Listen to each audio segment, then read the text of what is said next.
Okay, good morning, everybody, and I'm proud to be joined by Senator Klobuchar, our ranking member on agriculture, and Senator Lujan, our ranking member on the subcommittee dealing with SNAP. So look, right now we're staring down the barrel at two crises at once, a health care crisis and a hunger crisis, and both are caused by one man, Donald Trump. We're now 3 days from open enrollment. Today, the window shopping begins. People are going to see drastic increases in their health care costs. People are going to sit at the dinner table Friday night with a hole in the pit of their stomach and saying, how are we going to do this? We can't afford another $4,000 or $5,000 a year, $10,000, even $20,000 in some cases for health care. How are we going to do without health care, but how are we going to pay for health care? And now, for the first time in history, a president, Donald Trump, is refusing to fund SNAP during a shutdown. 42 million Americans, hungry children, middle-class families someone's lost the job, veterans, senior citizens who struggle to pay for their food. All of these people will lose their SNAP benefits, not because the money's gone, not because it's not permitted, because Donald Trump ordered it stopped. Donald Trump is a vindictive politician and a heartless man. Let's be clear, this does not need to happen. Never before, under any president, Democrat or Republican, has SNAP been cut off in a shutdown, and Trump knows he can do it. Here's what he said. Yeah, everybody is going to be in good shape. Yup. Donald Trump, when asked if he would fund SNAP next month, that's what he said this October. But then all of a sudden, seeing how badly they're losing on health care, he decided to use these 42 million innocent Americans as pawns. Back in 2016, here's Sonny Perdue, the agriculture secretary.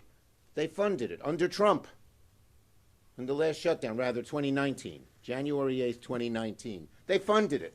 So don't believe the bull, and I hope in every story you will write that they can fund it on their own. And I'll tell you something else. John Thune is responsible. The Hawley bill now has 11 Republican co-sponsors and many, many Democrats, including myself, Senator Klobuchar, and Senator Lujan.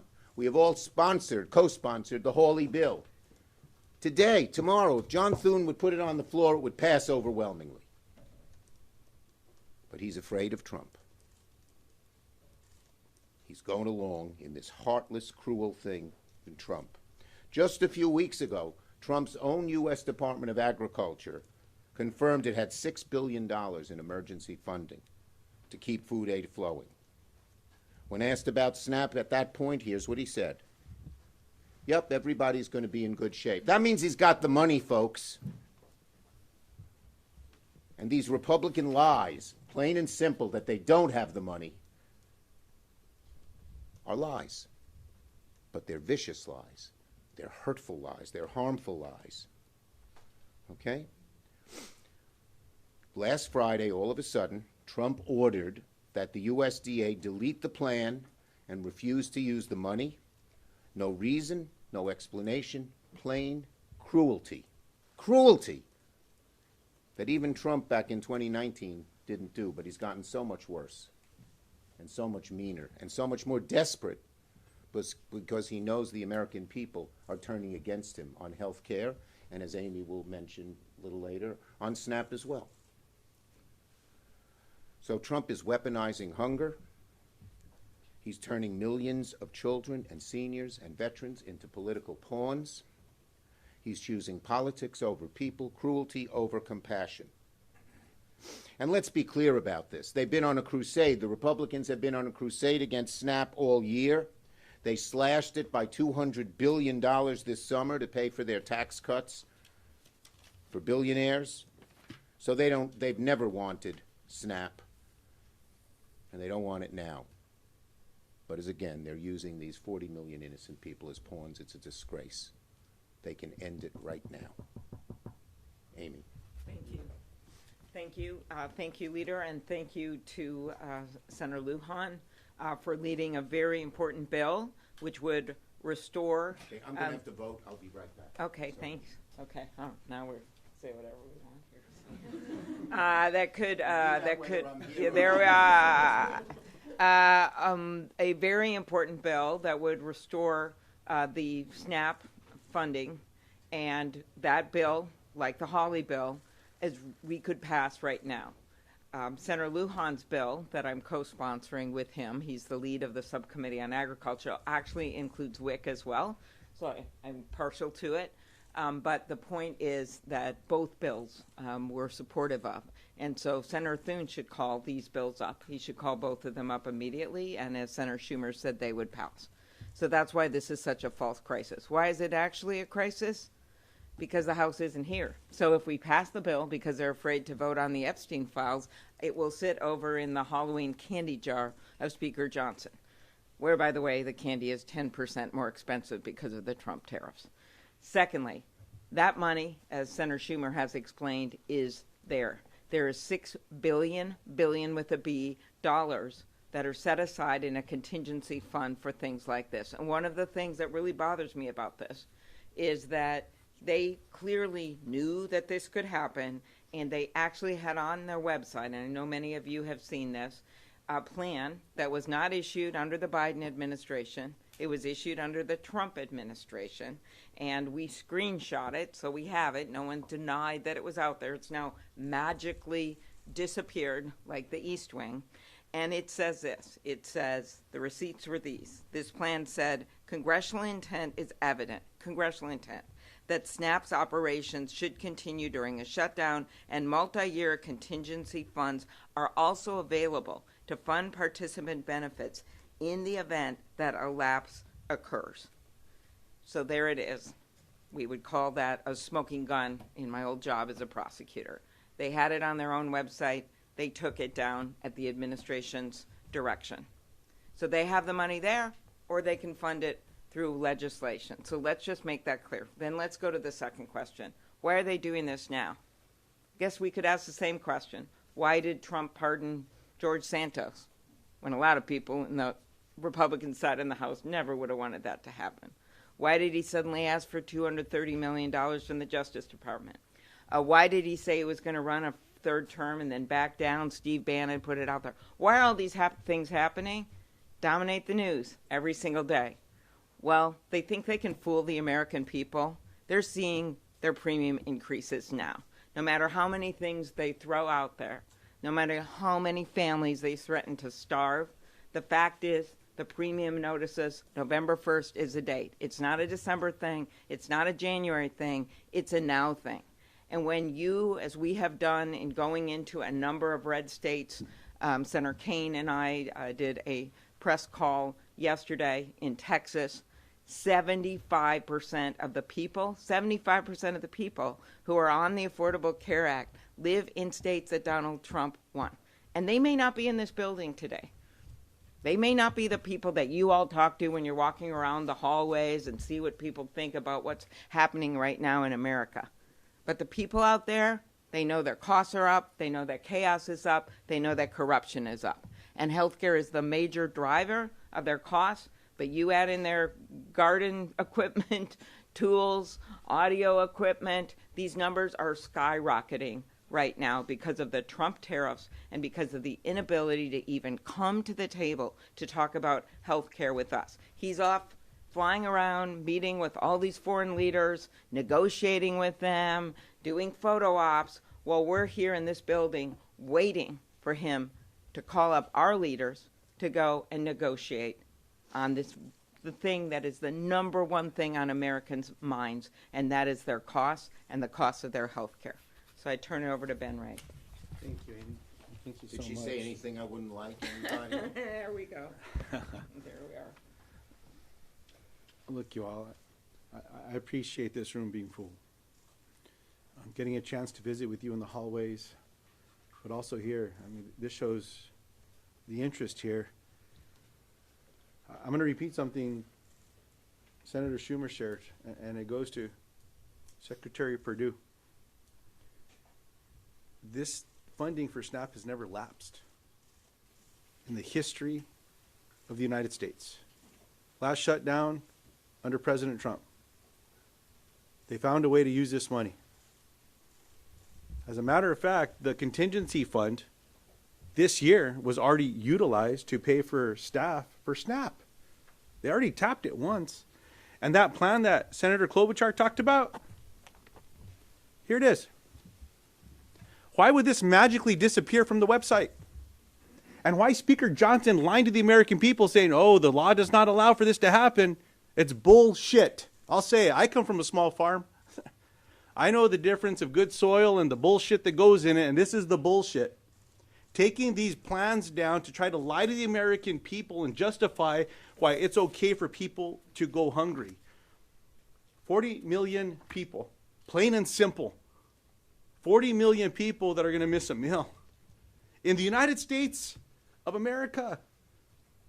And I want to commend every one of my Democratic colleagues that is a co-sponsor of this legislation, and many of us that are co-sponsors of Senator Hawley's legislation, including all of my Republican colleagues. I was asked a question earlier today by one of the journalists about, what's getting in the way of this? Well, President Donald Trump, Secretary Rowlands, and now Leader Thune.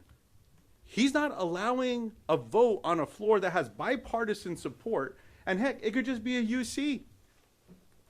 Which Republican's going to stand up and object to their constituents eating? And by the way, while New Mexico is at the top of the list of states that will be impacted per capita of SNAP beneficiaries, Louisiana's in the top 5. Third. I'll remind you the state that the Speaker of the United States House of Representatives is from. I hope his constituents find him. I hope the Republican colleagues, I think Leader Schumer, you shared with us, it's 75 now. 75 House Republicans that have told the press something has to be done to prevent health insurance premiums from doubling. They should come to Washington, D.C. They don't need to wait for the Speaker to invite them. Come down here. Let's get together. If the Speaker doesn't want to get in a room, how about the rest of us get in a room? I'll close with this. Chuck, as I turn this back to you. We had a governor from New Mexico, Bruce King, cattle rancher. And he always used to tell folks, if you can't come up with a solution, sometimes you need to lock them up in a barn until they come up with the solution. Well, Mr. President, come back from jetting around the world, get back to the White House. President Trump said it's up to a president to prevent a shutdown. He said it does not bode well for presidents if there's a shutdown. Well, come on back. Bring everyone back. Let's get this done. But in the meantime, all that needs to happen is for Secretary Rowlands to say, no, we're going to use this fund. We're going to pay people food. Or we're going to pay for this program to get people food. It can happen right now. There doesn't even need to be a vote. But if they want to vote, bring one of these bills up. I'm confident it'll pass the Senate floor. Maybe that'll force House Republicans to come back. Okay, questions on this subject first? Yes. You've said that there are legislative solutions. Obviously, you said that the administration should tap into the contingency fund. But come the weekend, if SNAP does run out, tens of millions of Americans will go hungry. Are you getting a sense from your Democratic colleagues that the pain of that and other aspects of the shutdown might outweigh this fight? My Democratic colleagues are united in the fact that Trump and the administration can do this, not this weekend, tomorrow, today, right away.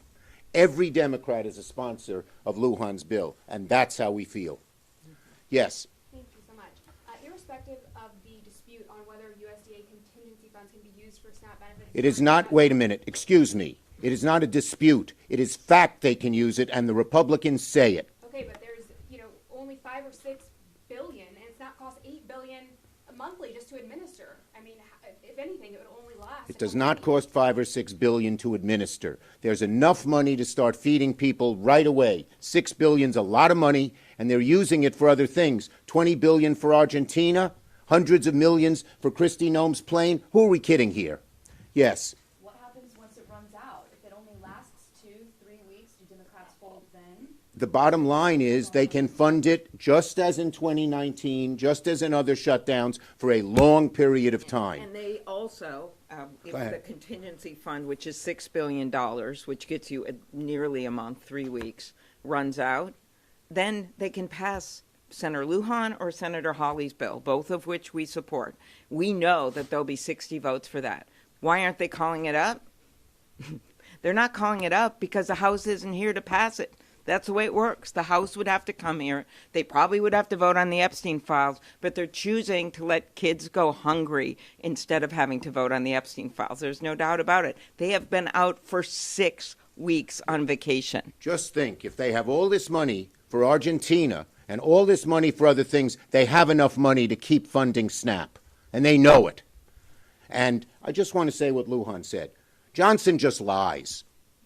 He lied about on immigration, on the undocumented. He's lying about this. He just outright lies, plain and simple. It is not illegal, and his own president has done it. Yes. Are talks ticking up as Boone indicated? Is there any conversation, any negotiation whatsoever happening behind the scenes? And if so, can you enlighten us on Yeah, there are occasional talks between Democrats and Republicans on this issue, but our Republican colleagues don't seem to be offering anything different than what their leadership has had so far. We hope that will change. Yes. Thank you, Mr. Leader. Understanding what you're saying about Republicans' options here for SNAP and the contingency funds, are you saying Democrats have no responsibility for the fact that We are saying the SNAP is not funded? We are saying the Republicans can fund it now, and they're using these people as hostages. Plain and simple. Next. That's the answer. The answer is they can fund it right now. Okay? Right now. Leader Schumer, on SNAP and on healthcare broadly. And by the way, we don't want to pit health care and food. They do. We think you can have both. Yes. On SNAP and on the ACA, Leader Thune said yesterday he had just spoken to President Trump and that the president would be willing to sit down with you next week to talk about ACA subsidies. Is that an acceptable offer for you? If the government opens, by the way, is that an acceptable offer for you? We've always said, they always say, do it later. Do it later. Later, to quote Martin Luther King Jr. in his letter from the Birmingham jail, means never. They have had since March to do this. They've voted 3 times against it. So this idea, do it later, been there, done that. We have to do it now. The window opens. Thank you, everybody. On this subject? Look, the bottom line is very simple. I have a good relationship with him, and we're continuing to talk. The vote is on Tuesday. What are you going to do?